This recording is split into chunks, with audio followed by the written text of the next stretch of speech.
ефектот на дезинформациите врз демократијата и сите чинители заедно против дезинформациите. Филип Стојановски, програмски координатор во Фондацијата Метаморфози, се гостин ова утро во Македонија на утро. Добро утро. Добро утро.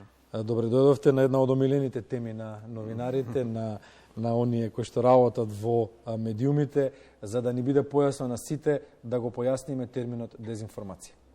Па, под дезинформации се подразбира намерно ширење на неточни или погрешни содржини, да речеме, бидејќи ние под поимот информација или вест често подразбираме нешто што е пред се подразбираме нешто што е точно и проверено.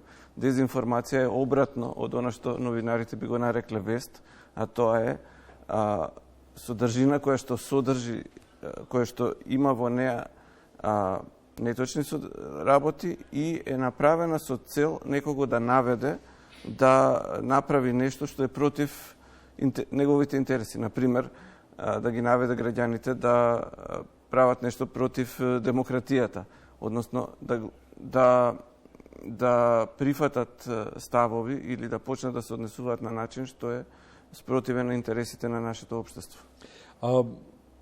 Велиме демократија, современа појава на општествено уредување, на однесување во рамките на едно општествено уредување.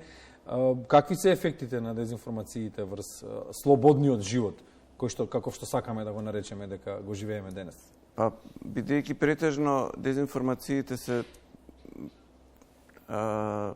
промовираат или создаваат од центри кои што имаат за цел да ја нарушат демократијата, односно да или сакаат да го нарушат функционирањето на општеството, да го намалат нивото на доверба во институциите, да го намалат самото функционирање на меѓучовечките односи, да речеме да се посее омраза, да се посее страф, да се посее една неслога која што би довела потоа до создавање услови одредени или да не се успее во нешто што е цел, например, на државата, геополитичка, директна дневна цел да се реши некој проблем, или во нечива корист, например, некој да заработи пари. Има многу измамници што шират дезинформации со цел да извлечат пари од граѓаните, или па некој да извлече политичка корист, да дојде на власт и да ја користи таа власт за корупција или за други цели. Се наметнува, само по себе се наметнува на почетокот прашањето, како да се одбраниме од дезинформациите. Основа во се, во животот на човекот е образованието. Дали тоа треба да ни помогне да се одбраниме од дезинформациите? Уште од најрана возраст. Апсолутно. Да научиме да расудуваме што е правилно, а што не. Да, неопходно е дезинформациите се спротивен концепт на знаењето. Она што ни треба и за успешен живот, и за добро општество кое што функционира е знаењето. А тоа се состои од, да речеме, два дела, два аспекта. Едниот е самите содржини, самите податоци, факти, тие треба да бидат точни во било која област, а второто е учење на тоа како да расудуваме, како логички да ги процесираме содржините, како да ги сватиме и како да постапиме потоа со нив. Тоа, да речеме, на некој начин го нарекуваме критичко мислење и тоа се вештини што се учат. И затоа проблемот на дезинформација, ние сегогаш посочуваме, мора да се решава на системско ниво. Многу е амбициозно да се мисли дека со само една работа, ако се реши, ќе се реши целиот проблем.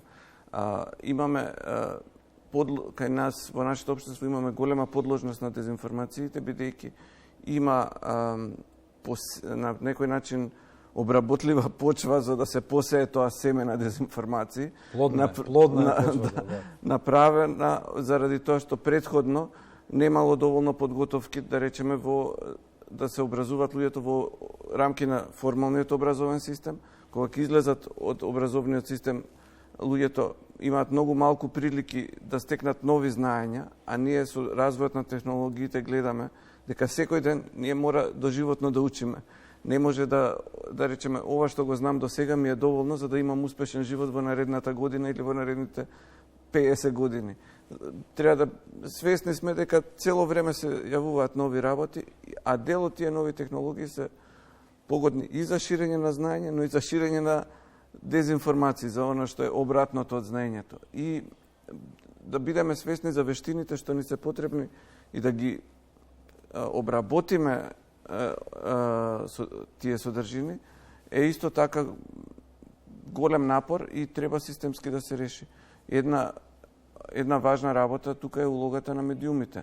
Кај нас, освен со честни исклучоци како јавниот сервис кој што има образовна програма, најголем дел од медиумите го занемаруваат аспектот на едукација или образование. Насочени се како и секоја друга компанија или фирма или здружување кој што постои, насочени се кон профит, и тоа од една страна може да биде јасно и оправдано, меѓутоа од друга страна и може да биде и несватливо. Сега зависи кој како ќе го прими тоа како момент на постоење.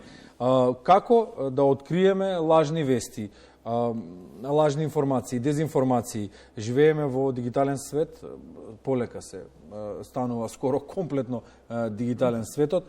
Како во една таква ситуација да ги откриеме оние информации кои што не се добри за нас?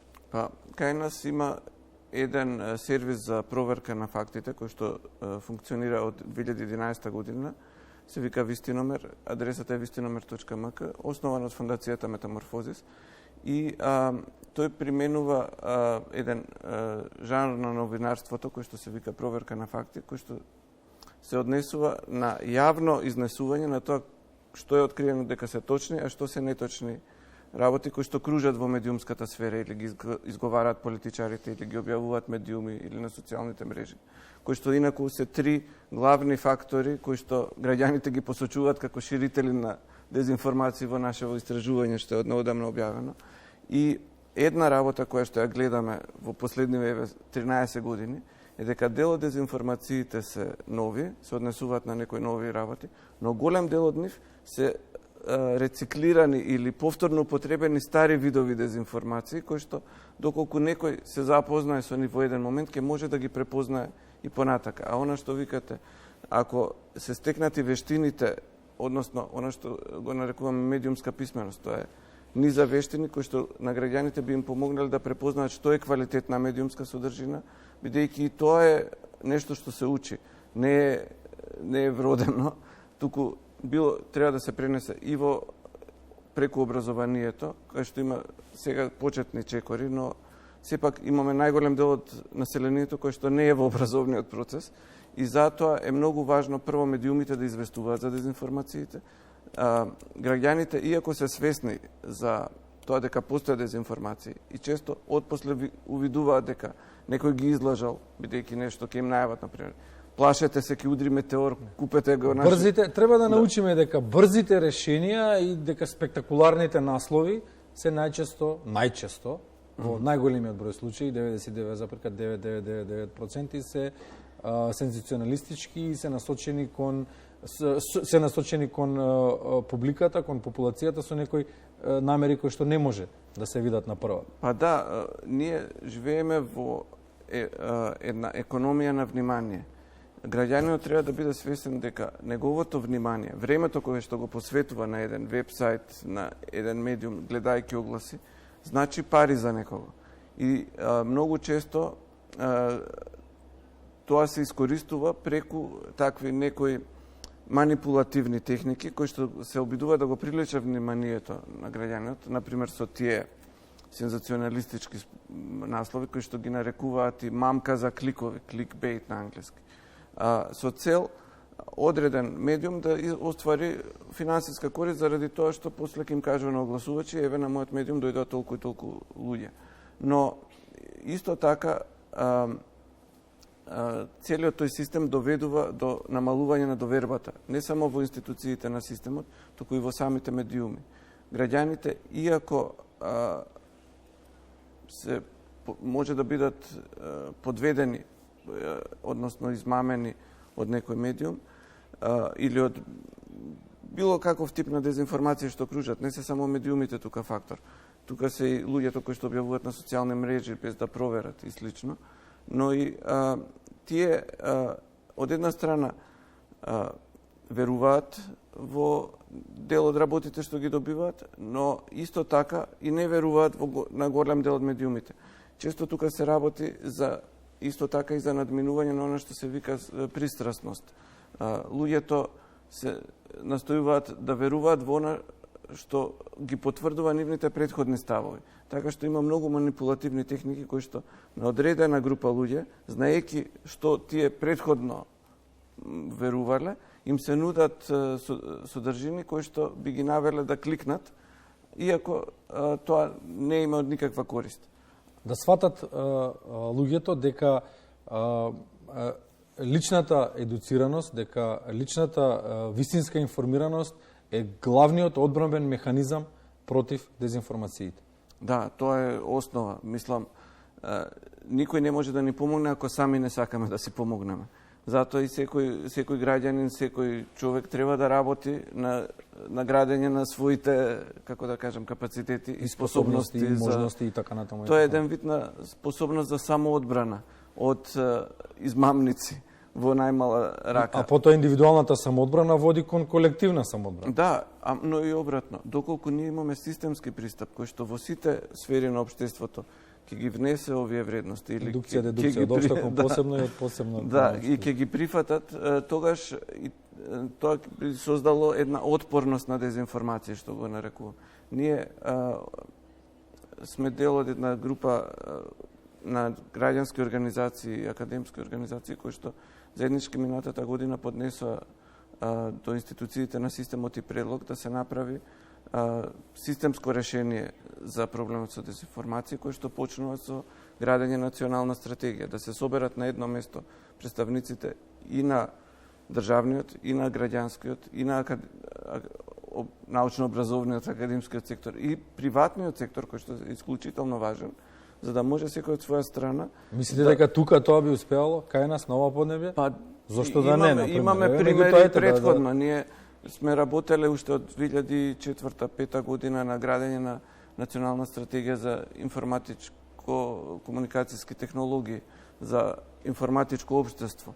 И некои од тие национални стратегии навистина овозможија да се создаде после рамка за да се носат закони, за после во рамки на законските можности да се носат одлуки во институциите кои што, да речеме, ќе одваат повеќе пари за финансирање на образовни активности или за активности кои што помагаат на друг начин граѓаните да се заштитат од дезинформации, но тоа е за сето тоа е неопходна една јавна дебата за да се дојде до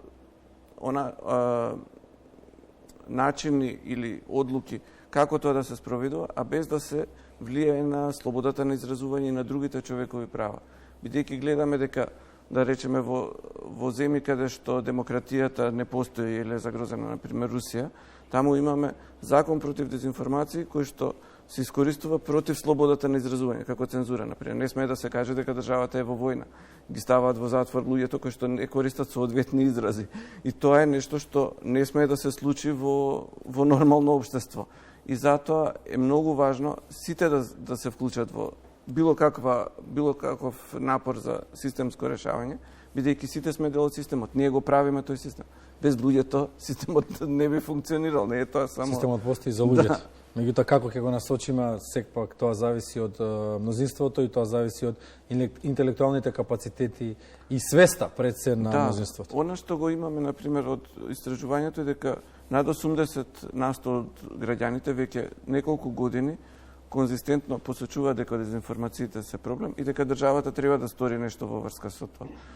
Било да се работи за законски измени, било да се работи за воведување на некои нови механизми, но исто така се посочува и одговорноста на новинарите како дел од еден систем кој што се заснова на етика. Значи, новинарите како занает... Многу тежок збор. Да. Многу тежок збор. Многу злоупотребен, да. Извулгаризиран. Да, но новинарството е професија од јавен интерес. И тоа не е професија како другите, бидејќи има огромно влијание на тоа како луѓето размислуваат и какви одлуки носат. И затоа и во самата новинарска професија има развиено и систем на саморегулација. во кои што самите новинари се проверуваат меѓу себе и си помагаат да станат подобри. Проверката на факти, ова што го викаме факт-чекинг, е дел од тој систем. И многу е важно, уште повеќе и новинарите, да ги поддржат и напорите на новинарските здруженија, на медиумските организации, како Советот за етика, ЗНМ и другите, кои што нудат механизам да се подобри информирањето, но многу зависи од тоа дали тоа се применува. Многу зависи од многу фактори. Филип Стојановски, програмски координатор во Фондацијата Метаморфозис на тема ефектот на дезинформациите врз демократијата. Благодариме што ова утро бевте гостин во Македонија на утро. Широка е темата, ќе има уште многу. Како кажавте на почетокот, големо е полето за орање. Благодариме што бевте гостин ова утро. Фала ви вам.